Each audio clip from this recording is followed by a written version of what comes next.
Welcome back to Better on Paper. It is Better on Paper rebooted 2.0, the second coming, whatever you want to call it. We are back, we are better, and we have got a lot in store for you. My name's David Zeta. I am one of the journeymen on this great journey. And alongside me, 1, 2, 3, 4, 5. There should be 6. Josh Dorr is in here at the moment. He's one of our fearless leaders. But I'm just going to go around the table and introduce all of us. It's called Better on Paper. We all look better on paper. We're not the best looking individuals. Thank you. So what we're going to do first of all, I'm just going to chuck it to Jared McAleese. Jared. Zeta, thank you for welcoming me, mate. Good to be back. Good to speak to everyone again. Good to be back with the boys in the studio. Looking forward to a massive few weeks, few months of podcasting with the lads. And alongside him is Finn Devlin. Thanks, mate. Well, you can speak for yourself when you talk about your own head. Maybe yourself and Lou, who, thank God, I'm facing away from today in the studio. Look, it's great to be back. It's always fun to do these things. Looking forward to another fantastic season. And Lou Gillette, who prefers to be known just as Lou. Lou, what have you got for us? I've got for you the fact that I'm starting to get lower on confidence now, that it's only taken a couple of seconds on air and my head's already been viciously attacked verbally from the man on my left. Looks like it has been. Oh, come on. All right, yeah, it's been fun, guys. This isn't really going to work out. I'll see you later. And Alex Farilaro, our resident football freak. How are you, David? It's lovely to be back here. We're going to have to prep a new massive contract for Lou if we're going to keep him on this show. Absolutely. Doubling his money. And one of our co-pilots is Ben Savona. Ben? G'day, David. Glad to have you on board full-time now. We had you in out of the reserves last year. It didn't work out. We did have to cut ties. But you've gone back, you've worked in the Magoos, and you've worked on what it is, and we've called you back up, and it's great to have you here. We do miss Josh Dorr behind the main mic, though. Can't wait for it. Yeah, absolutely. It's going to be a big season ahead. We've got a few, hopefully, big-name guests lined up on the panel. And we're going to head to our news topics now. We've got 3 of them short and sharp, and we'll get into that now. News coming out of the footy matches that were played over the weekend. The first being Toby Green. I think every time people hear his name, they think of someone who's got a lot of potential, but just has one issue that he needs to work on, which is his temperament. What did we make of his hit on Alex Rance? Lou, you were at the game. Do you want to explain what was going on and what did happen between Toby Green and Alex Rance? Oh, admittedly, I did stroll into the game a little bit late, so I did miss the actual incident itself, but have studied it quite seriously. Ben Savona's taken the mic because I believe he was there and probably very passionate on this topic as well. But if you have seen the footage, it's not very flattering. Yeah. There is a little in that scuffle where the jumper punch was thrown. Alex Rance does throw his head back a bit, something he's been known a bit to do, but the impact was there, the intention was there as well, which I think will be telling when it comes down to his suspension or fine or whatever it may be. The replay itself after the game was a lot more damning than the incident itself in the flesh. But the point of the matter is, regardless of if Alex Rance is putting mayonnaise on it, whether he's throwing the head back, which he is known to do, Toby Green has thrown another punch, just something that he didn't need to do. There was a set shot, free kick given to his teammate, 20 metres out, directly in front, which would have absolutely put a nail in Richmond's first quarter, who had no momentum at all, and he's just grabbed the jumper and stupidly thrown a punch, turned over the free kick, and most importantly, he's going to give himself some weeks, and it'll be really hard to see him avoiding weeks again. Yeah, exactly. Ridiculous, I think, in not only the context of the game, but in the context of GWS's season as well. For a guy like Toby who knows that he's already skating on thin ice, he could be getting in trouble for far worse, or lesser incidents than that, I think. It was a ridiculous point of the game, as you say, Ben. It was the first quarter, and they had the Tigers on the ropes. And the fact that he lashed out as he did, I think, is a worrying sign for Leon Cameron. And as you introduce it, Zeta, we can see this guy's potential in plain sight. For him to come out and do something like that, it's showing that he's got a real issue, disciplinary, speaking of course. Finno? I think it's one of those things you have the hothead fans who say, he lost the game for them. But I genuinely think that was the single biggest incident in that game that contributed to him losing. It changed the entire course of the game. And after that, GWS just didn't look like the same side. The thing with Toby Green, though, is I think that as much as his temperament is an issue, it also helps him in the way he plays. He's a passionate player and he plays with fire and brimstone. And if you try and take it away from him, I think you do risk losing that sort of the extra edge that he gives you. Yeah, I think there's no one's denying that it's misplaced kind of aggression. Like if he applied that to the right parts of the game, that could be a really strong, facet of his style. But it's still something they've got to look at. Now, we're looking at essentially the third incident of the year and a guy who's had problems in the past as well. I think now it's starting. It's not just he doesn't have. Yeah. There's absolutely no doubt that he's got a disciplinary problem. The thing I think is though that they've got to be careful because I don't know how easy it would be to separate the sort of aggression within the game and the aggression that benefits the team and the aggression that lands on the... Well, just to put it into perspective, so if he gets a strike that's deemed intentional, low impact and to the head, he gets a 2-week sanction that he can't And reduce he given can't his get it bad down to record. one. Now, it's the 13th incident of his career, according to the 13. Herald Sun. Of a John very Ralph young the Herald career Sun. as well. Yeah, absolutely. So this year alone, obviously, he was found guilty of striking Caleb Daniel and Port Adelaide's Dan Houston. And he was cleared of headbutting Isaac Heaney and fined for contact to the face of Sam Wright. So in 1 year, let alone over a course of a career, it's not a good record to have. And I think the thing that upsets us most about it is he's an absolute gun. He was effectively their main goal He's an kicker. All-Australian. He was Can't forget effectively that. he effectively kicked the most goals for him at a point of the season, and it's incredible. And it really upsets you the fact that they're trying to build this culture and this is happening. Well, he's an All-Australian, Zed. I don't think there's any forgetting that. He's an integral part of that Wolf pack they've got down there, the forward line. He's equally as important on his day as your Pattons, your Camerons, Rory Lobbs, if he's in there as well, I would think. Well, you look at GWS this season as a whole before we move on.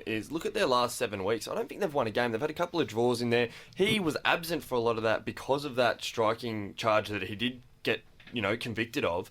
Imagine if he's around. So he's going to miss. Let's argue he's going to miss another 2 weeks now. He's missed 2 or 3 weeks previously. That's 5 games. That if they win those 5 games, they are clear on top of the ladder by a country mile. And he is the difference between winning and losing. Especially when you talk about those draws. Toby Green only has to get out there and have his impact of 2 or 3 goals. Those draws turn into wins, and the context of the season as a whole, we know how tight it is. It's absolutely changed. The top 8 looks completely different. Now they're sliding towards the bottom half of the 4, and yeah, it's like you say, Ben, if he's in there and he's on his game, it just changes completely how those ones turned out. All right, boys. So what do they do behind closed doors to keep him playing the way he does play, which is incredible football, but at the same time eradicating that attitude? Well, I think Leon Cameron was very adamant at halftime and after the game that he loves Toby playing on the edge, and that's how you get the best football out of him. But I think it needs a heart-to-heart. I think he needs to sit him down and look at where he's at and what he's done. And I think the most concerning thing for Toby and for GWS yesterday was that after the incident, and he'd been playing well up until that point, he had little to no impact on the game itself. And I think that would be what was most disappointing for Leon Cameron and for Toby. I think they need to sit down and I think they need to put it into perspective and show that, yep, he's made some mistakes, he's been in the wrong place, but it's now time for him to just put that behind him and play and put his best foot forward. All right, so moving on now to Brisbane and Carlton, 2 of the teams that have languished near the bottom of the ladder for a long period of time. They met on Sunday, and Brisbane were the ones who came out victorious. They had an incredible opening half. They led by as much as 56 points. The Blues came back late before the Bombers, before the Lions ended up just pulling away again. Rusty. Before the Lions pulled away again and ended up winning by 30. I think it's a good question to ask. Who is the better placed team coming into this? Now, my idea of it would be Carlton. That's just my default answer, given the way they've played this year and the way that they've rejuvenated their side. But both Brendan Bolton and Chris Fagan have brought a really fresh look at the sides. But Finn, I know we should just flag first of all if there's something you need to flag about your opinions first. Well, my dad was a Fitzroy boy, and I followed on the tradition, so I've gone up north with the mighty Lions, and I follow them quite one-eyed. But I do have to say that I do think Brisbane are in the better position, simply because not for any reason to do with the Brisbane list. I think Carlton's list is at a point where they've made some fantastic recruits, and they've of the 8 GWS boys that they've recruited, 4 of them have worked out really well, but they've got some fantastic role players. Bryce Gibbs and Mark Murphy still essentially run their midfield. Paddy Cripps is coming through now, but it's not enough. One player isn't enough. They don't have a proper spine in their team other than in their defence. That's why I think Brisbane's in a better place. You've got Shaki, Hipwood. I mean, Shaki's been out of form this season, but he's a number 2 pick. He's going to come good at some point. You can't forget guys like Sam Petrescu-Seton coming through. Looks pretty at home in there in the midfield. I'd say Cunningham as well. Doesn't look too bad in there either. So I don't think it's necessarily... I'm not saying it's all doom and gloom at all. I'm just saying at this point in time, in terms of list development, Carlton needs to go through probably another 2 or 3 seasons of solid recruiting and getting it 75% right. I think a case can be made about the game plans that the two sides are implementing. If you're looking at Brisbane, Chris Fagan's coaching them in a way that, into a style of play that will win them games in the future when they tidy up their skills and they sort of tighten up their structures. Where if you look at Carlton, a lot of the way they're trying to play their games is to stay in the game as long as possible. It's a very defensive setup, numbers behind the ball, men behind the ball. I feel like with the way Brisbane are trying to play a positive attacking brand of footy, I'd have them just taking the points at the moment. That's just me personally. I love their spine. I love their key position players too. Yeah, you look at the game itself is a great example of where the two clubs are at. And you look at the two game styles that come up against each other, like you said, you've got Brendan Bolton's defensive first structure, and he's been doing that since he got to the club. And let's not take anything away from it. It has worked. But Brisbane play that Chris Fagan style, which is you're going to make mistakes, but I want you to take that aggressive kick into the corridor. I don't want you going to down. watch. Even as a supporter of a side that's been down the bottom of the ladder for a number of years, watching us play each week, even if we lose, is actually entertaining. We kick 80 to 100 points each week. But look at Carlton as well. A team who is supposedly so strong in the defence had 80-odd points kicked against them in a half of football by essentially the worst team in the league. That, to me, it's small alarm bells, and it's stuff that will be tidied up just like Brisbane will be tidied up in the future. But it's things that Brendan Bolton will say, well, we're in a bit of trouble if our defensive structure, which we base our whole game around, isn't holding up against essentially what is the worst team in the league. Yeah. Well, I think we say this with the context that these two teams will be in and around the top couple of sides, or the top sort of 7 or 8 sides in 3 or 4 years' time. So you say this with both sides will develop and end up being contenders. It's just which side that can go on. But I think the worrying sign for Carlton is that Brisbane's attacking game plan completely cut them to shreds. They couldn't live with the running and the handball and the counter-attack over the top. You saw a couple of goals, I think it was Dane Beams ended up on his own inside 50. They just lifted the ball over the top of the Carlton defence. That would be the thing that's most worrying for Brendan Bolton. Yeah, look, for what it's worth, and we're obviously trying to keep it to a tight schedule here, I do think Carlton are the better place side at this stage, but not by much. But Jeez. Didn't argue very well then, Finn. Well, hold on, I'm trying to help. Victorian bias. I'm trying to help the ship here. I warn you now, I will be calling people out in their Victorian bias over the course of this season. It's disgraceful. So just on that, we're going to talk more about Brisbane later on in the next news segment, in fact, but does that mean that Brisbane don't get a priority pick this year? There's been a lot of talk about it. They shouldn't. There's no way. We've got, if you look at our list, we'll get 2 first-round picks. We've got Port's first pick this coming season, which should be in the early teens. We'll get an early second-round pick between picks 18 to 20 because we won't finish any higher than second or third last. We shouldn't get a priority pick. We've got a really good, solid young list. They just need to get games into them. They don't need any more. Okay, and now moving on to Brisbane and North Melbourne. They're set to meet each other in the last round, and North had a really good start to the season. They showed a lot of fight, but it seems now that the ladder position's starting to better reflect the way that their team is listed this season. They lost so many games of experience. And also Brisbane have languished down the bottom of the ladder again, but have shown a fair bit of fight this year as well. If they meet, which they will in the last round, and they're both placed on equal points in 17th and 18th, will there inevitably be a talk about this team should lose this match to get the first pick? I don't think from Brisbane's perspective that's not what they're about. They're trying to build confidence into the list, and North is in a bit of a different position because I think North have to go down before they come up, but Brisbane's hit the bottom of the bell curve, and so I think the difference between pick 1 and 2 from a Brisbane perspective, and particularly what you see coming out of the list and the fact that they select their best 22 each week, they don't give games to people that don't deserve them. You saw that with Josh Shackey. I don't think they'll be taking that game. Lou, do you think that is a discussion that will come up, and do you think that comes into the coach or at the higher level, the board level? Do you think that sort of thinking comes into their calculations at all, even in the slightest? I think it's kind of inevitable that, it's already a discussion now. A big talking point after this week is the fact that people are suspicious, and obviously there's no real backing to this, but people are suspecting North of maybe playing for that draft pick like we're talking about.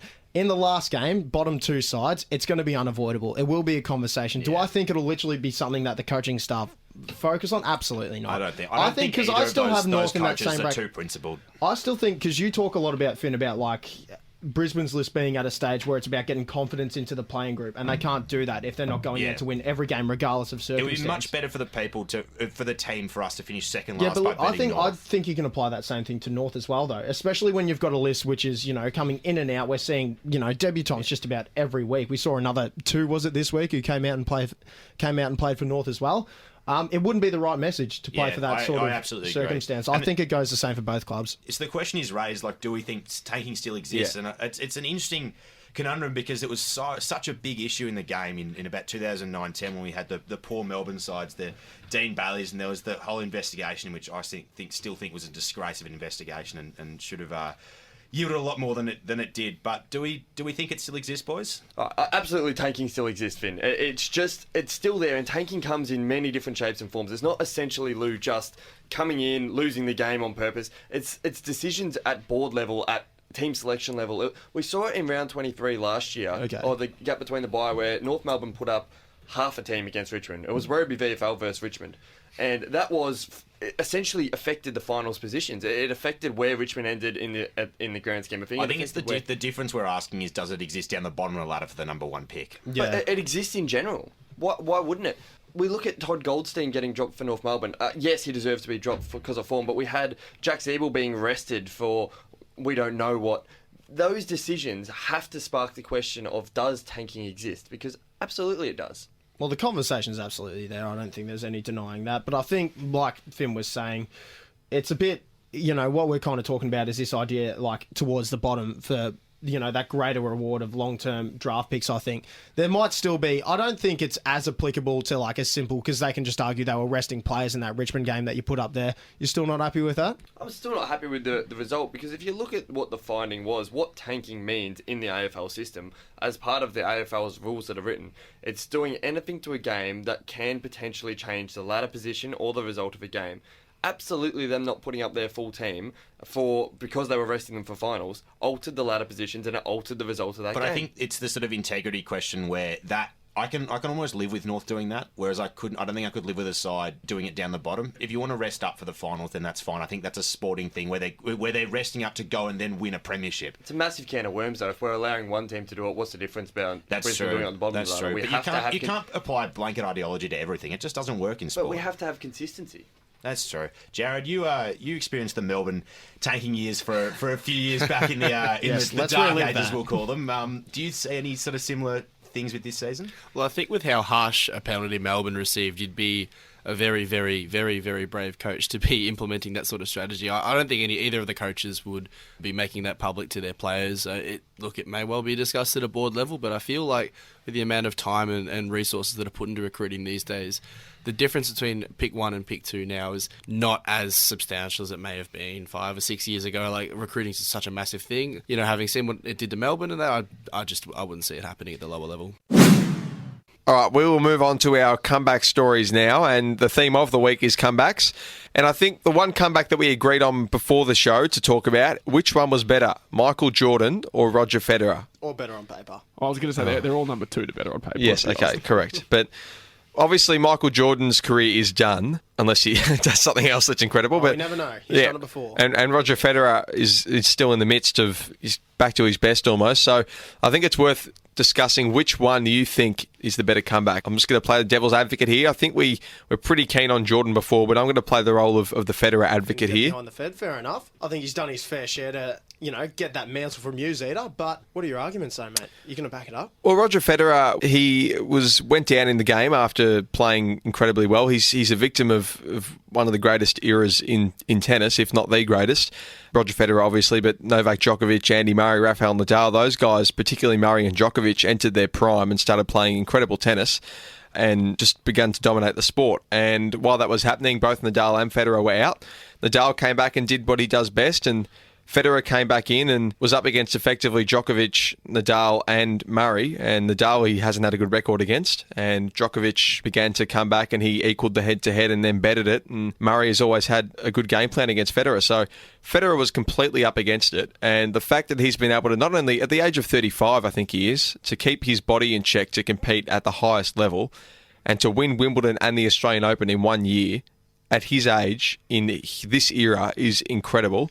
And I think that just goes to show how great he is. And Michael Jordan, for mine, he did have a great comeback, but at the same time, there was never any questions over his ability to play the game, whereas Federer, there was a period there where he was just had a couple of injuries that got the better of him. He was out for a long period of time with a knee, and the fact that he's come back and done it, it's incredible for me. Jeez, did you just go off the dome there, David? That was very impressive. Well, not a bad way to kick it off, Baz. I know you're pretty passionate on the topic of His Airness. Have you got anything in return? His Royal Highness. I think David said something there which is interesting in that he was questioned. I think a lot of people did question MJ coming from baseball where he wasn't ultimately that successful. And he came back into the sport that he basically just made himself king in terms of just, he was unbelievable in his prime and he comes back and everyone's questioning whether or not he can still do it. Fair enough. Like he would still have been a top 10 basketball player in the NBA when he came back because he wasn't that old and it was only 18 months sabbatical. Might have been 19. Somewhere around a year and a half. But he came back better than... And he came back better than before. And he won 2 MVPs, I want to say. 2 MVPs, yeah. Did another 3-peat with the Bulls. Comes back, puts the number 23 back on his back, and beats the Orlando Magic in his first season back to get into the semi-finals. Scores 55 points on his return to the playoffs, and then the Bulls ultimately unsuccessful in that final series. The next year comes back, wins the title. The next year wins the title. The next year wins the That's title. going to be the best team of all time that next year. Probably is. And But which is you another can't point of underestimate the debate. fact that was led by Jordan. Now, that's my point of contention as well, is the word team. Now, Michael Jordan came back into a great team. It wasn't just Michael Jordan or nothing. He came into a great team and he made it incredibly successful. If it wasn't for him, they wouldn't have won those rings. But having said that, Roger Federer did not have a team. He has his coach's box. That's not the same thing as a team that's on the court with you. He's come out and performed at that level all by himself. Yeah, but the Bulls without Jordan don't win that three. That's Yeah, correct. but Yeah, Michael I understand Jordan that. without Scottie Pippen, Dennis Rodman doesn't win rings either. So it's a good argument both Probably, sides. but he might still have won those MVPs because he was just Yeah, he was. But I think you're right, David, in the fact that I think Federer is kind of he's pushed it now with his last year to say that he is probably the greatest of all time in tennis.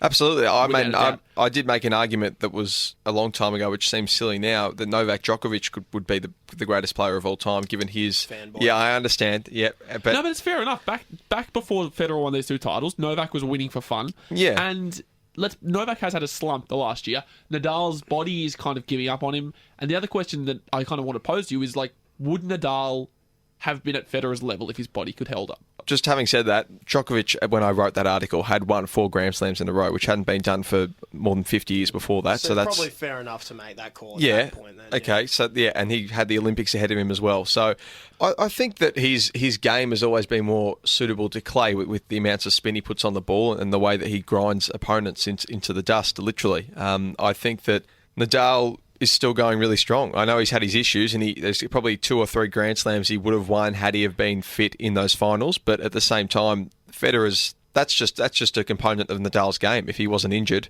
it would have been because of his game style, and his game style is the reason that he won all those slams, particularly at the French Open. So I still think he's going as strong as ever, and obviously Federer is as well. And the fact that we're 3 Grand Slams in and they've won all 3 is quite incredible given their ages and the era that they're playing in. Look, before we get too off the rails talking about Rafa and a few of the other greats of tennis, we will remember the debate is Jordan-Federer based. It's very difficult to draw that parallel, I know, and obviously anyone listening who might have a thought, give us a tweet on our socials or hit us up on Facebook as well.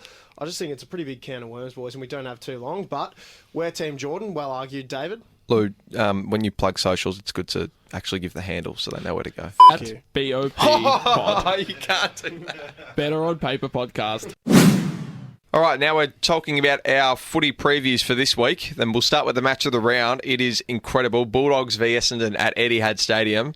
It's $1.90 a piece, so that just gives you an idea of how close this is going to be. Boys, who do we think wins this one? Essendon, I reckon. They're just in too good form at the moment, and you saw the way that they got rid of North Melbourne in the last quarter. I think they play exciting football, and I think the Dogs are at their lowest ebb at the moment, so I just can't see the Bombers losing this one for me. It is a question, I think, who's got the highest stakes at the moment. You say the Dogs are slipping away, probably want to avoid that Hawthorn 2009 premiership hangover. Well, they don't can't wanna... lose this, can they? Well, they can't lose, and I say, but you say this, you could say just about the same for Essendon. Obviously, the stakes aren't quite as high, but in the context of their season, this could prove to be a make or break game depending on where they finish up in the 8, should they finish up in the 8. So I think with that in mind, high stakes are both, but I think just on a game level, I see the Dons just being a bit too slick for them. I reckon they'll get through. I think you just break it down a little bit further and you look at both teams on paper.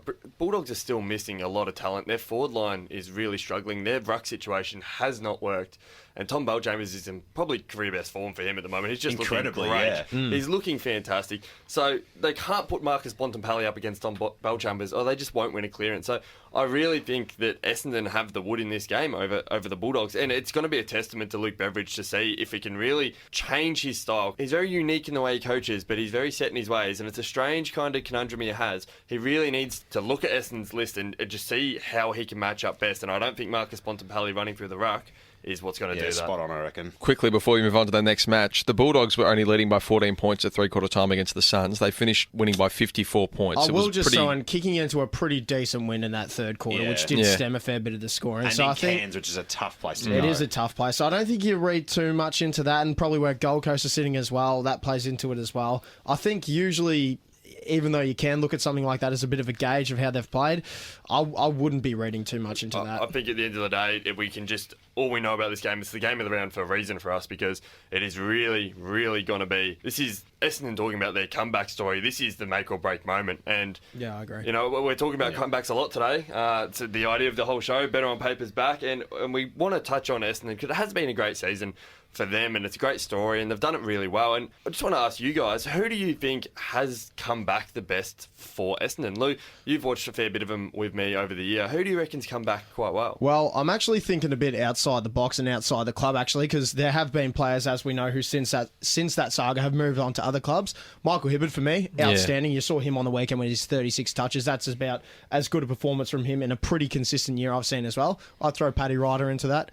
Also, I think out of the ruckman we're looking at for all Australian form, I think he's absolutely in the conversation right up there with Matty Cruiser over at Carlton. So for those two, for me, I've just been blown away by how well they've come back from that saga in completely different surrounds as well. They don't really have that massive list of players with them at Essendon who's been through the same thing and can really relate to them on that level. So I think in new surroundings, given everything that's happened, just a massive effort from them.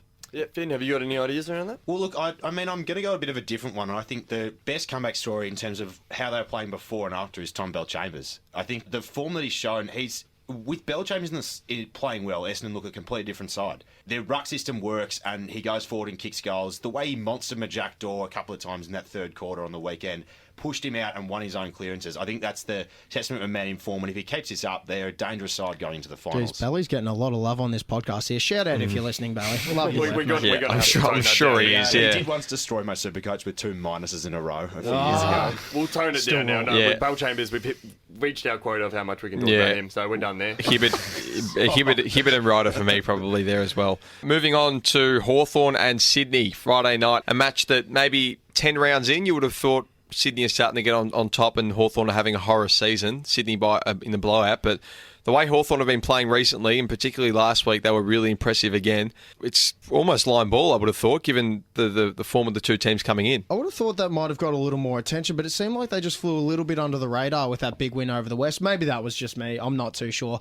But I think if they play that game in Melbourne and they get in front of a home crowd, they perform the way they did in Freo, that would be one of the biggest stories of the round. They played an absolutely terrific game over there. Absolutely. And I think you know, obviously you might have a couple riding on Sydney the way they've been playing as well. But I think it was you, David, who was saying before the show that you've got to question this run of form they've put together, the physical toll that might have taken on them and the massive physical effort it's taken from everyone on that list to get where they are at the moment.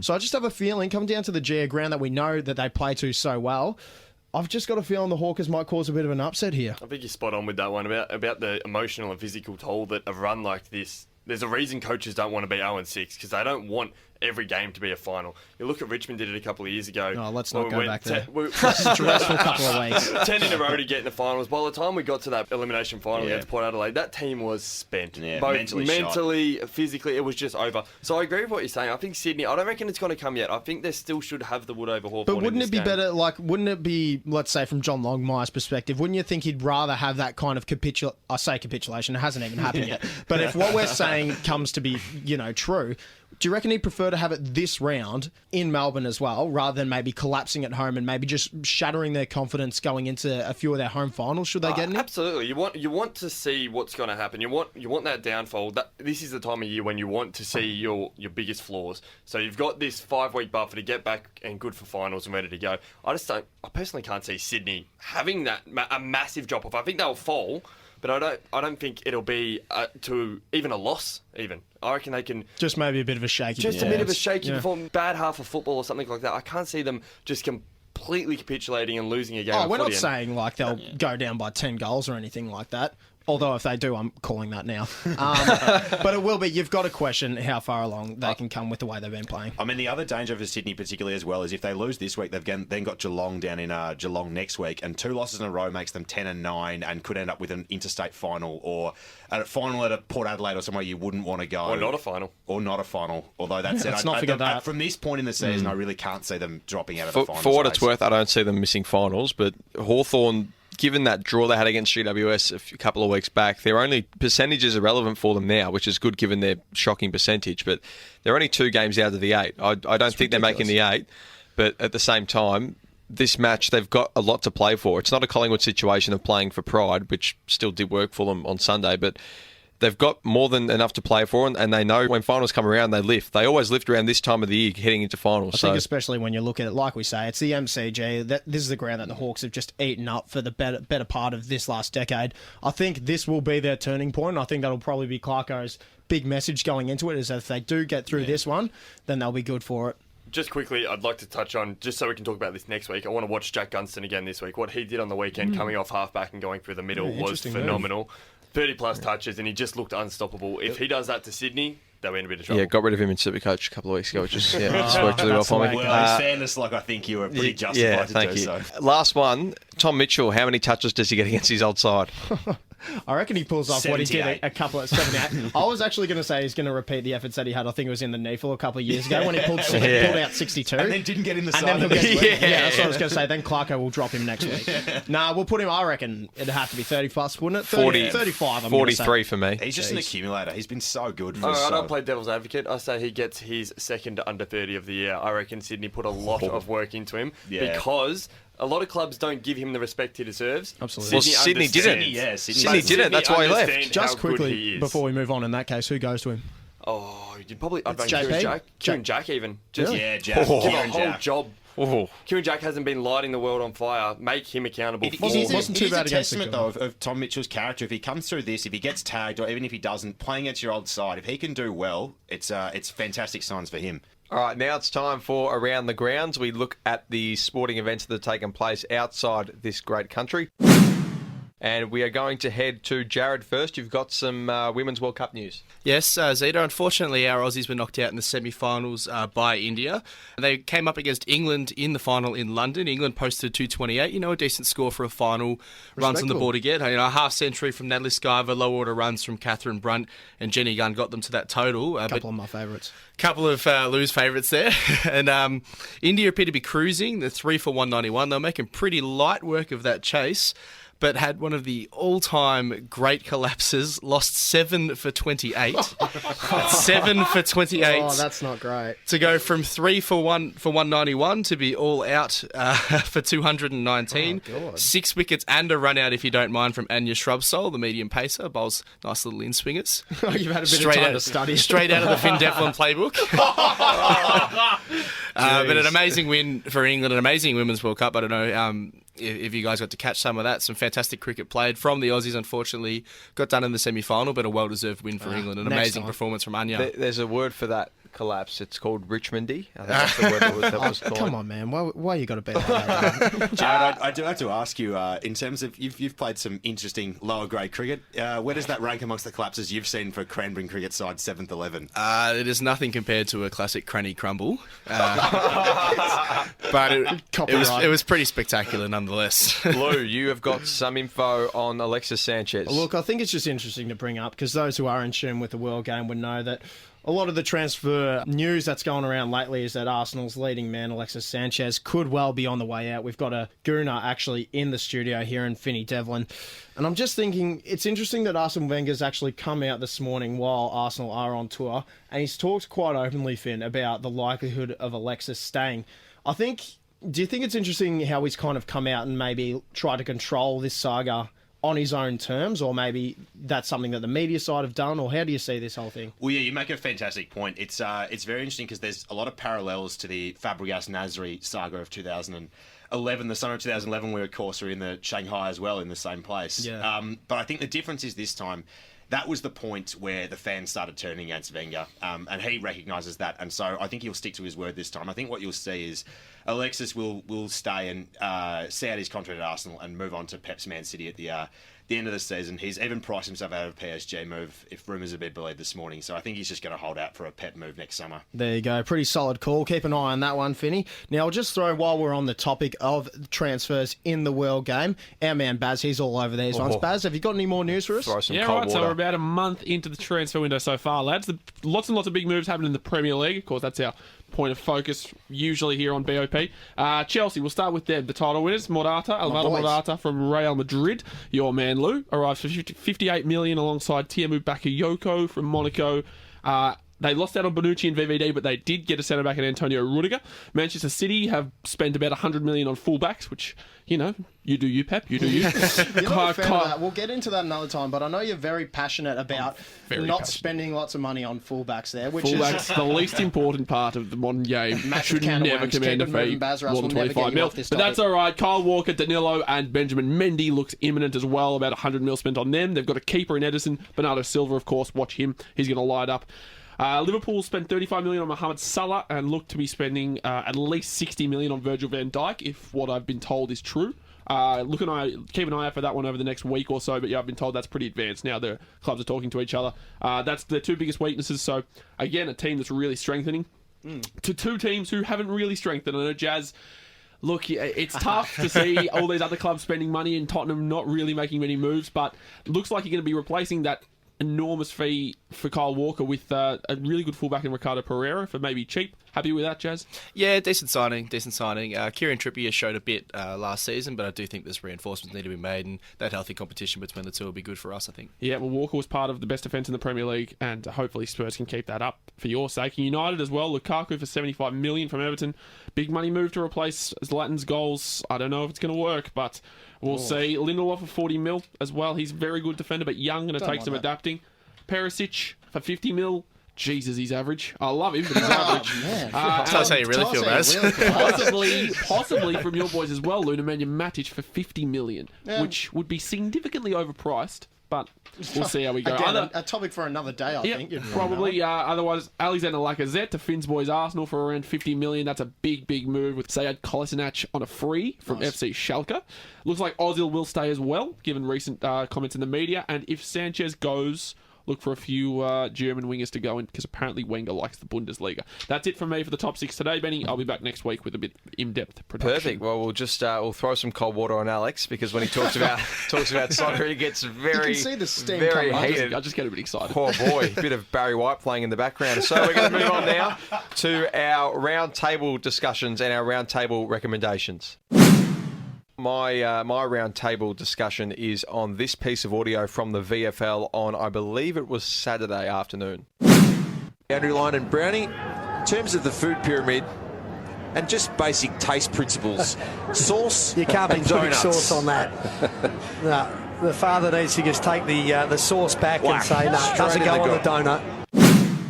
Game going on that they maybe should have been paying attention to. So I'll just in case you didn't hear it there, they spoke over each other a bit like we do here. There was a kid in the crowd who was putting tomato sauce on his donut. Now, It's not on. I don't like to give out parenting advice because I'm not a parent, but all I would suggest really is that the father, who I believe was with him, he just maybe go to Bed Bath & Beyond, go to Myer, go to Kmart, buy a mirror, bring it home, and when you get home, just look into it for 15 minutes. Just a standard look. I mean, it's not hard. Just Goodness. just maybe evaluate some of the decisions you've made in life and what you stand for, and go from there. So It's shambolic behaviour, isn't it? You can't be doing that. It's disappointing, really. But that's my round table discussion point for the week. So we're just going to move on now to Lou. Jeez, that is just a rough act to follow. Just scathing from you, David. Absolutely scathing. Look, we'll keep it at VFL level for this one. I think a very good story coming out of this week, particularly for me as a former Ballarat boy myself, was seeing the Roosters, North Ballarat, get up for their first win of the season. I think a lot of people had them pegged down to probably finish on the big donut, the 0 points, but they actually managed to pull through, beat the Northern Blues by a couple of goals, which is great to see. We might give that a bit of a share on the socials later, Benny. That sounds all right. Yeah, always great to see the local boys get up for the win. You can take the boy out of Ballarat. You can't take the Ballarat out of the boy. I've tried for many years.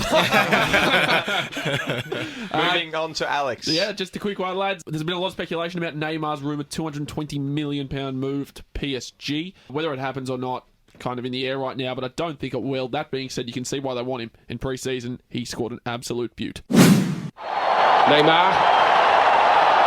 They can't contain him. He's gone through the whole lot of them. Unbelievable! Unbelievable! Well, it's a stratospheric transfer fee they're talking about, and quite honestly, he looks on another planet in this game. Stratospheric indeed from Clive Tilsley, the old iconic FIFA commentator. Yeah, boys, if he moves for 220 million, expect him to get past 5 Juve defenders, as easy as he did there. All right, Finn, more soccer. Yeah, well, on the theme of comebacks this week, we've seen Wayne Rooney's long-awaited return to Everton after a glittering career at Manchester United. Now, the can of worms is whether he's a true legend or not, but he has walked away with everything the game has to offer and the most goals for Manchester United and England. He scored a worldie on his comeback for Everton. Have a listen. And he finds Wayne Rooney. Rooney has a little look up, goes for goal, and scores a fantastic goal. And Wayne Rooney is back, and how? Turns, he's a long, long way out. He has a little look, he picks his target, and 34 minutes into his new Everton career, Wayne Rooney finds the back of the net. A fantastic goal scored in Tanzania, of all places. The locals had never seen anything like it. Yep, they were on a hotbed for They football. were on a pre-season tour in Africa, and I don't think anyone had ever seen a goal that great. It was from fully 40 yards out. A fantastic goal from Wayne Rooney. Absolutely. And Jared, your roundtable recommendation is something that I was probably going to be my second choice after the donut disgrace. What was your roundtable recommendation? Well, just on comebacks, boys. Majak Daw made a comeback. Not sure why, Brad Scott. But unfortunately for Majak, he'd actually had a pretty good first half. He was on the receiving end of one of the all-time great bakes. Brad Scott just absolutely leathered him for about a minute. He was screaming before Majak even got onto the headset, asking for Majak, demanding Majak on the headset, and then just baked him. Just absolutely baked him. Now, Majak, you look like Tarzan. You play like Jane sometimes, mate. There's no good being 6'6", 110 kegs and be able to bench press 300 if you get pushed around by Tom Bell Chambers. Just have a look. Boiled him. I think there was a couple of veins that were visible in the cameras as well. Also, boys, man of the week this week is clearly Tom Bell-Chambers for the 6 mentions he's got so far. Tommy Bell Chambers On hasn't you, been Tommy. mentioned 6 times in anything ever. More good games than he's had in his entire career. Absolutely. Well, speaking of mentions, we're going to mention our social media here. Better on Paper, we are at BOP_cast. I don't like that Twitter handle. I'm just putting it out there. And our Facebook is... What is our Facebook? Just Google Better on Paper. Just Better on Paper. Just Google it. It's not hard. Just Google it. Thanks. the most social of social media. Well, that's it for us for the first week of our comeback, our second coming. We have really enjoyed being here and having a chat about the thing we love, which is sport, be it in Australia or far away. Next week, we're going to be talking about loyalty and the way that that's been impacted, what it used to look like and what it looks like now in the wake of free agency in footy, and as well as NBA, soccer, all of the above. So that's all of us for next week. Josh will be back next week, hopefully. Really disappointed the first week back. He was our big selling point. Yeah, that's why people listen. He's tied with the father of the donut child for the worst bloke in Australia at the moment. I wasn't going to go that far, but all right. Yeah, well, we don't muck around here on Better on Paper. We hope you've enjoyed it, and we will see you next week on BOP.